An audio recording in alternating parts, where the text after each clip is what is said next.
Em nome do Senhor e Salvador Jesus. Amém. Dias atrás, recebi mensagens de pessoas falando sobre sua confirmação. Não sei se é comum em outras comunidades ter o culto de confirmação em novembro, mas vi mais pessoas dizendo sim. Uma delas foi minha mãe, 65 anos, esses dias até compartilhou. E por acaso, a dona Elaine, cadê a dona Elaine lá no fundo, também manifestou 65 anos. E é engraçado como as pessoas lembram de detalhes do dia. O pastor Reinaldo disse que no dia da confirmação dele, ele estava distante da família, porque tinha vindo para o seminário, ele pôde comer 2 sobremesas. Diz que essa foi a vantagem, Podia comer 2. Agora vejam um detalhe desses. Ele estava no instituto, no seminário. Hoje é a confirmação de vocês podem comer 2 sobremesas. Perguntei para mais alguém como é que foi. Nós estávamos vestidos assim. Detalhes. Algo marcante e que não é só um mero detalhe nesse ano e que eu acho que esses 12 não vão esquecer. É que foi no ano da pandemia, Nós aqui de máscara, todos os detalhes, é algo muito marcante. Outro detalhe, como eu falei no início, é que estamos aí num período de eleições. Aliás, até falei da urna eletrônica, tem uma imagem, eu acho que é aqui, Ou não tem? Acho que eu não deixei a próxima imagem. Tinha pensado em mencionar esta urna, pelo confirma lá. Só que eu quero destacar esse versículo aqui a partir dele. É o versículo que está em 1 Coríntios, capítulo 11. Examina-te, ou examina a ti mesmo. E então coma do pão e beba do cálice. Eu estava falando da urna eletrônica, a gente olha, observa, é isso, examina e então confirma. E esse outro detalhe bem maior, que é a pandemia, também tem algo a ver com aquela primeira palavra do versículo. Vamos voltar ao versículo, olhem só. O que nesta época de pandemia essa palavra inicial nos lembra? Alguém já fez algum exame aí?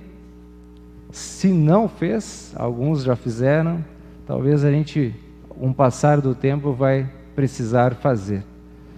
Estou com coronavírus ou não estou? Examine a ti mesmo. Vocês sabem aí que tem os diferentes tipos de exames e como se fala disso, Eu até menciono com mais ênfase hoje, pela manhã, também estamos falando sobre isso. Acho que até tem uma imagem a seguir que lembra esses exames. Um é PCR, é isso? Tá certo? O pastor Nicolas fez. Olha só, tem mais alguns. O pastor Reinaldo também fez, deu negativo, Sorologia, usando sangue, diferentes tipos. Agora voltamos. Por que eu estou falando isso? Vamos devagar. Examina-te a ti mesmo e então coma do pão e beba do cálice. Também é um exame, percebe? Tem uma expressão no Salmo que diz assim: tu me sondas e me conheces. Vocês sabem que existem muitos outros tipos de exames. Aqueles exames que nós fazemos talvez para ver a região do esôfago, uma sonda que vai lá longe, vai lá adiante, consegue enxergar, tirar imagens. Aliás, esse PCR também dizem que não é muito legal, Alguém diz assim, parece que vai lá no cérebro. A palavra de Deus, ela também esquadrinha os corações.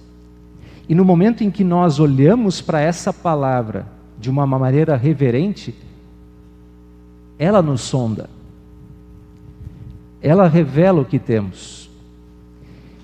E diante da ceia do Senhor, e diante de todos os passos juntos ao nosso Deus, convém sempre examinar-se. Examina-te a ti mesmo e então coma do pão e beba do cálice. É um convite para cada confirmando hoje, tá? Que vai participar da Santa Ceia pela primeira vez. Mas também é um convite para todos nós. E isso é algo muito necessário, da gente se avaliar. Cada coisa que a gente faz tem um motivo. E quando a gente percebe determinados sentimentos na nossa existência, no nosso ser, nós precisamos examinar. Hoje está muito comum você fazer tratamentos, por exemplo, conversas terapias com a psicóloga ou algo assim. Você vai descobrindo os seus pensamentos, os seus sentimentos, vai se conhecendo. Por que eu sinto assim? Por que eu tenho essa raiva? Por que eu tenho essa mágoa? Por que eu não consigo me controlar nesse momento? Por que a ansiedade bate tão forte lá? São autoanálises. Agora, neste formato, quando lembramos de nós mesmos e da nossa essência pecadora, sim, porque se nós falamos desses exames de coronavírus, nós temos um vírus, que é o pecado, e que contaminou todos. E essa linguagem já é usada na Bíblia, quando diz que porque um pecou, todos foram contaminados. E então a morte entrou no mundo. Se nós temos esses exames técnicos, se nós temos algumas diferentes ações para algumas doenças, basta nós observarmos algumas situações na nossa vida para percebermos o vírus do pecado. Se no coronavírus a gente diz, olha, tem febre? Está com alguma dor no corpo? Ah, sim, sintomas. Então, quem sabe? Assim, basta olhar e ver. Não precisa uma sociedade inteira ficar estarrecida perante uma violência no Carrefour. Não precisa olhar e dizer, olha só. Quando a gente olha para nós mesmos, para algumas ações e reações, nós percebemos que em nós está o vírus do pecado. Examina-te a ti mesmo, e então coma do pão e beba do cálice. Examinar-se em que sentido? De reconhecer que você é pecador. Você já fez isso? Você reconhece que é pecador? De verdade, sim. Porque a tendência e a tentação do diabo é de nos fazer achar que nós somos autossuficientes. Não, eu não preciso, eu controlo minha vida, eu faço minhas coisas, eu cuido daqui, cuido dali. E então nós nos enchemos de nós mesmos. Jesus contou uma parábola pequena, muito simples, e que mostra muito isso, dizendo de 2 homens que foram ao templo para orar, e um examina-se a si mesmo, faz um autoexame e diz, Deus, obrigado porque eu sou bom. Obrigado até porque eu sou melhor do que os outros. Aí ele começa a falar de dezenas de preceitos religiosos. Desde eu te faço isso, aquilo, eu te dou o dízimo disso, faço aquele outro. Senhor, como eu sou bom. Muito obrigado, dizer. E aí, o mesmo Senhor Jesus diz do outro homem, que examina-se a si mesmo com uma sonda que vai não só no cérebro, na mente, mas vai no coração, e diz, nem vou levantar o rosto, Deus. Bate no peito e diz, eu sou pecador. E aí o que Jesus diz? Jesus diz, esse cara aqui foi para casa vacinado, perdoado, restaurado. Essa contraposição aqui, dessa pequena parábola, ela é muito interessante. Porque deste lado nós temos alguém extremamente zeloso, mas cheio de si. Por isso, examina-te a ti mesmo, e então coma do pão e beba do cálice, é olhar para os mandamentos como um espelho. Na instrução de confirmandos, a gente ensina a olhar os mandamentos em 3 direções. Como um freio para parar o mal, não faz. Tem vontade de fazer o mal, mas não faz. Mas as pessoas ficam por esse primeiro sentido, que é óbvio, e é social, e é para todo mundo, e precisaria só de leis civis para isso. O segundo é um pouco mais profundo. A gente chama de espelho. Essa palavrinha espelho, didaticamente, foi escolhida para dizer examinar-se. Quem sabe poderíamos pegar uma outra palavra hoje, sondagem. Aí nós nos olhamos e reconhecemos o pecado. E esse é um caminho necessário a fazer. É preciso que isso aconteça. Nós lemos, junto com o pastor Nicolas, na liturgia da confissão de pecados, 1 João, se dissermos que não temos pecado, a nós mesmos nos enganamos e a verdade não está em nós. Agora, se a gente se examina, sinceramente, baixa a bola, humildemente, esvazia-se de si mesmo, e então diz, ó Deus, me perdoa. Então o milagre acontece, porque Deus é bom e misericordioso, nos restaura, nos reanima. Essa é a dinâmica simples do perdão. Complicada porque nós temos esse jogo duplo dentro de nós. Uma luta constante entre o novo e o antigo. Um outro jovem chamado, não pelo nome, mas conhecido nas escrituras como jovem rico, vai e pergunta para Jesus, cheio de orgulho, ó Deus, ó Senhor, o que eu devo fazer para herdar a vida eterna? E aí então Jesus diz para ele, olha, tu conhece os mandamentos, a vontade de Deus? Sim, eu tenho feito tudo desde pequeno. Percebe? Alguém que se acha, que está cheio de si. Então Jesus diz, então vende tudo que tu tem e dá aos pobres. E aí o texto diz que esse jovem que escute, vende tudo que tu tem e dá aos pobres, vira as costas e vai embora triste. Alguém numa hermenêutica, numa interpretação rápida, pode dizer, então para ir para o céu tem que vender tudo que tem e dar aos pobres. Certamente a generosidade é incentivada, mas aqui o ponto é que Jesus mostra que nem o primeiro mandamento ele cumpria.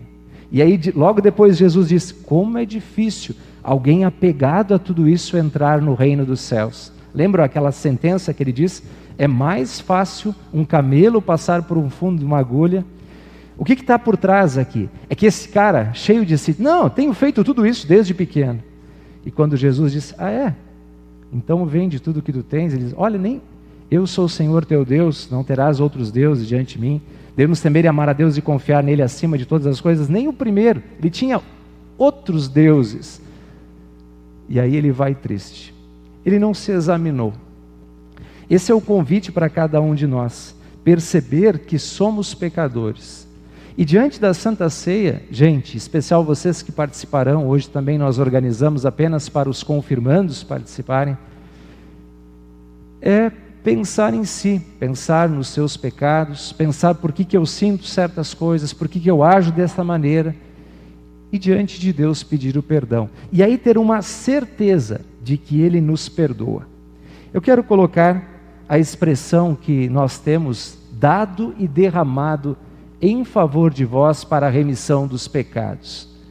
Porque no sangue de Jesus nós temos vida, e essa expressão, dado e derramado por vós, Lutero, quando comenta ela, destaca a palavra por vós, é muito estranha. Ele diz assim, essa palavrinha por vós exige um coração que tem fé. E aí tu olha primeiro assim, diz, não, mas não entendi. É porque quando nós percebemos que somos pecadores, mas tem alguém por nós, então a gente olha com alegria para Ele, se apega a Ele e Ele nos restaura. Cada vez mais precisamos crer e saber que Jesus é por nós. Toda vez que o pecado te acusar, toda vez que tu te entristecer, toda vez que tu te abalar, eleva os teus olhos e olha para Jesus e tenha certeza que Ele te perdoa. E a Santa Ceia, outra coisa não é que um toque especial, quando Ele vem, nos toca, nos restaura, nos perdoa e nos redime. Que essa caminhada de reconhecimento de pecado e de fé no perdão acompanhem não só os confirmandos, mas todos nós. E para concluir, se eu falei antes das eleições também e das escolhas que a gente faz na vida, cada um de nós aqui, eu hoje falo também como pai de uma das confirmandas, e acho que os padrinhos, as famílias, nós desejamos muito que vocês façam na vida de vocês boas escolhas, que vocês tenham boas eleições, nada a ver com a política, nada a ver com a política, mas que no dia a dia de vocês tenham boas escolhas, e que vocês levem em consideração nos seus passos a palavra de Deus, porque ela é um caminho seguro. Quando as pressões de um grupo vier sobre vocês, propondo o mal, o caminho do mal, porque ele sempre é proposto, que vocês possam olhar para aquilo que Deus diz e teclar na palavra confirma, e continuar com passos firmes naquele que vos perdoa, que vos acompanha, que vos redime em todo o tempo. Queridos pais e padrinhos, continuem a entregar também seus filhos, seus afilhados no caminho do Senhor, confiando que o mais Ele fará. Que assim seja. Amém.